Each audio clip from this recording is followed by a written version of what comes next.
خدا سے جھگڑا دور کی بات ہے، آپ نے آپ سے جھگڑا بس تو بھی آپ نے ذہن تم جانتے ہو کہ رزق اللہ سے نہیں ملتا، ہاں ملتا ہے اللہ سے. اگر رزق آپ نے واٹس میں روک دیا، اگر رزق اللہ سے ملتا ہے تو کیلا میرے ساتھ کیوں کر رہے ہیں اللہ کا؟ تمہیں پتا ہے کہ اللہ اپنے بیماری سے شفا نہیں دے سکتا، دیتا ہے. تو مجھے کیا بتاتے میں شفا نہیں پائی تو نہ پاؤ. جب تمہیں یقین ہے کہ اللہ نے کام کرنا ہے تو بندے سے کیا کہتے ہیں؟ تو اللہ کا گلا بندے سے نہ چھوٹی سی. تو جب اللہ کا گلا بندے سے نہیں کرے گا تو تو تھوڑی سی آفت میں آ جائے گا. اور اگر تجھے پتا ہے کہ تیرا دماغ نے رزق کمانا ہے اور تجھے پتا ہے کہ رزق تیرے پاس نہیں ہے تو یہ تو مانتا ہے دماغ کمزور ہے. دماغ کو بھی بہتر کہتا ہے اپنے دماغ کو، اور رزق بھی نہیں کما سکتا، اپنی زندگی کی اصلاح نہیں کر سکتا، اور اپنے دماغ کو نالائق بھی نہیں کہتا. تو بتا تیرا کیا علاج ہوگا؟ جو شخص اپنے آپ کو نالائق بھی نہیں کہتا اور اپنا علاج بھی نہیں کر سکتا تو پھر وہ آدمی جو ہے نا کسی طرف نہ رہ جائے. تو جو آدمی نسخہ آئے آپ کے پاس پوچھنے کے لیے ڈاکٹر کے پاس اور ڈاکٹر نسخہ بتائے تو استعمال نہ کرے تو بیماری کیسے دور ہوگی؟ اور اگر تو جانتا کہ بیماری نہیں ہے تو پھر علاج کی کیا ضرورت ہے؟ پھر تو تیری جانے تیری بیماری جان. آپ کو میری بات سمجھ آ رہی؟ نہیں سمجھ یہ بات؟ ایک آدمی اب وہ کہتا ہے میرے سر میں درد ہے، دنیا کی محبت میرے سر میں درد پیدا کر رہی ہے. اگر اسے نسخہ بتا دیا جائے کہ یہ کر لو تو وہ نسخہ استعمال نہیں کرتا تو سر میں درد کیسے جائے؟ مقصد یہ ہے کہ اس چیز کی وجہ دریافت کرو جو تمہیں بے چین کر رہی ہے نا، وہ وجہ کیا ہے؟ وجہ صرف یہ ہے کہ تم اپنی مرضی کو چھوڑنا نہیں چاہتے اور جو مرضی کرنے کا نتیجہ ہے اسے بھی قبول نہیں کرنا چاہتے.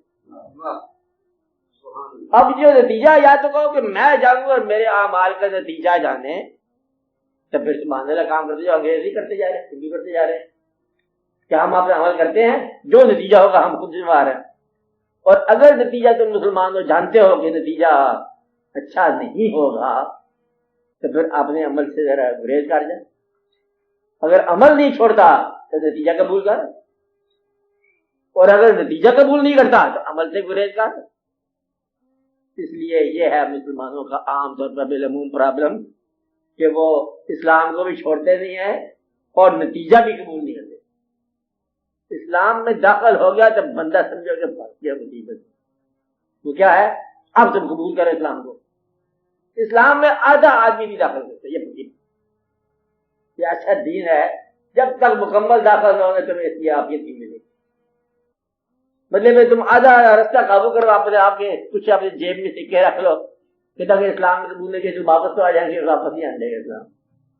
اسلام جب تک تم اللہ کو آل پرویڈنگ اللہ نہ مانو، جو ہر طرف اللہ ہے، ظاہر اللہ ہے، باطن اللہ ہے، ادھر اللہ ہے، ادھر اللہ ہے، ہر طرف اللہ ہی اللہ ہے، جو کرتا ہے سو اللہ کرتا ہے، جب تک نہ مانو مکمل طور پر تمہیں عافیت نہیں ملے گی. اور میرے خیال ہے کہ سب سے اچھا مشورہ یہ ہے. اور اللہ کا خالی ہوتا ہے نا محبت کا نام، جیسے اور لوگ بتاتے ہیں کہ پھر بھی گزارا ہو جاتا ہے. یا اللہ بولنے والا اللہ ہے، کہتے یہ کام کرو، اب اللہ تعالیٰ وہ کہتا 2.5% دے دو مجھے، اور کیا ضرورت ہے؟ پھر اللہ نے کیا کرنا ہے؟ پھر اللہ نے کھانا کھانا ہے. یہ سکہ کو اللہ کہاں چلتا ہے؟ 100 روپے کا 2.5 روپے، یہ اللہ کا ہی بات کرتا ہے. اور اس نے اٹھا کے کسی اور آدمی کو دے دے، ہمارے قریبی کو دے دے گا. مجھ سے پیسے لے لیے اللہ نے اور اس کو دلا دیے. اب یہ اللہ جو ہے اس کو اللہ اٹھا ملا، اب یہی اللہ ہے. اسلام میں یہ بات سمجھنے سے پہلے ایک بار مرنا پڑے گا، پھر سمجھ آئے گی کہ اللہ نے یہ بات کیوں کی. اس لیے اللہ کی باتیں جو ہے نا سمجھنے کی کوشش کرو گے تو جب تک تم زندگی میں موت کو قبول نہیں کرو بات سمجھ نہیں آتی اللہ نے کیوں کہا. اللہ کائنات کا مالک ہے پھر اسے کون نہیں مانتا. اللہ خالق ہے پھر مخلوق نہیں مانتی. اللہ خزان السماوات والارض، زمین اور آسمان کے خزانوں کا مالک ہے اور پھر اس کے پاس پیسہ نہیں ہے. اس کی مسجد کے لیے پھر چندہ چاہیے. خزانے اس کے، زمین اس کی، آسمان اس کا، سورج کو لے کے چلا جائے سمجھ آ جائے سب کو، اور پھر اس کو مطلب لوگ نہیں مانتے. یہ بات کیا ہے؟ سب سے پہلے دن جو ہے شیطان نے نہ مانا اس کا حکم، اور پھر اللہ کا حکم چلتا ہے. یہ باتیں سمجھنے کے لیے بڑی ہمت کی بات ہے. ہمت کیا ہے؟ قبول کی بات ہے. قبول کر لو. تم آج یہ فیصلہ کر لو کہ ہم اپنے زندگی کے ساتھ ہونے والے واقعات کو اللہ کے روبرو ہم یہ اعلان کرتے ہیں ہم دل سے قبول کریں گے اور ہم اپنی زندگی کو بہتر بنانے کے لیے جانبداری سے کوشش کریں گے. جو نتیجہ پھر ہوا نصیب کا وہ قبول کرو. اور اس بات کو یاد رکھو کہ کبھی کسی شے کے ساتھ جفا نہ مارنا.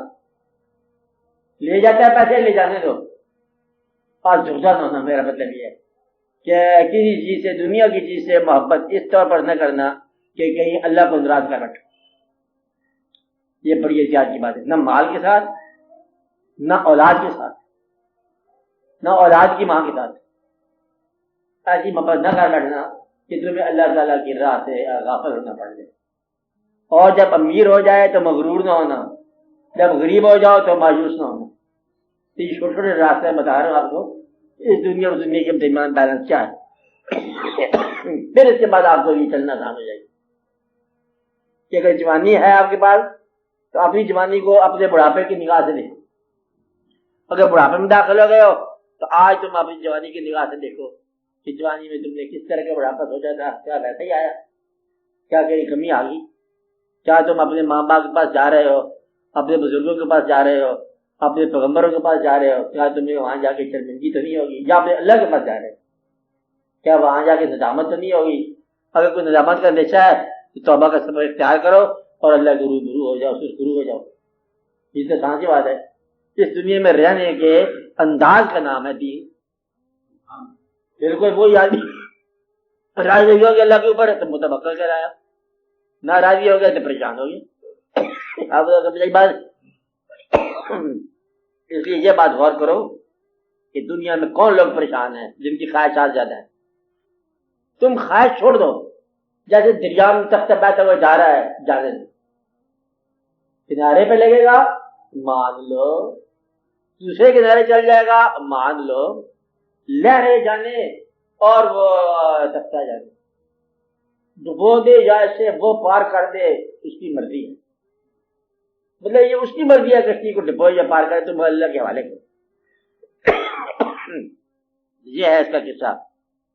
اپنے آپ کو اپنے دماغ کے حوالے نہ ہونے دینا, یہ شر پیدا ہو جائے گا, نفس پیدا ہو جائے گا.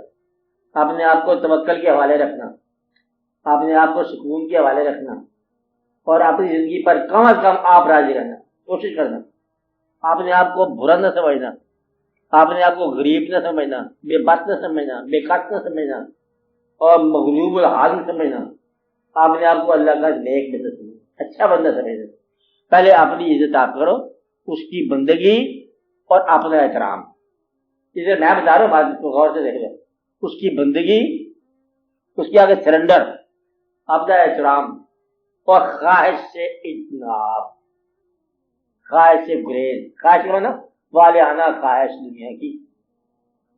اور پھر وہی بات بتاتا ہوں کہ محبت کا استعمال وہاں کرو جہاں اللہ کی راہ نہ ہو, تو پھر اس میں دقت آ جائے.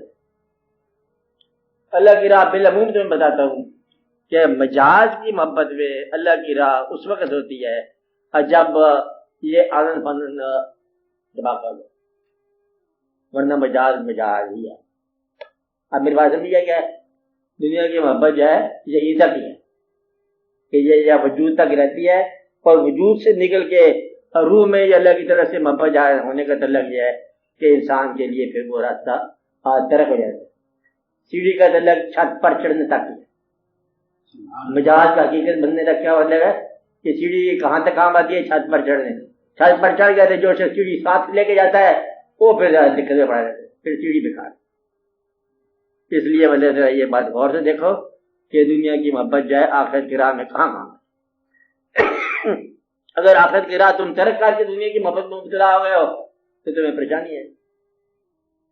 اپنی محبت کا جائزہ لو کہ تمہاری محبت آخرت پہ جا رہی ہے کہ نہیں جا رہی, پھر آسانی پیدا ہو جائے گی.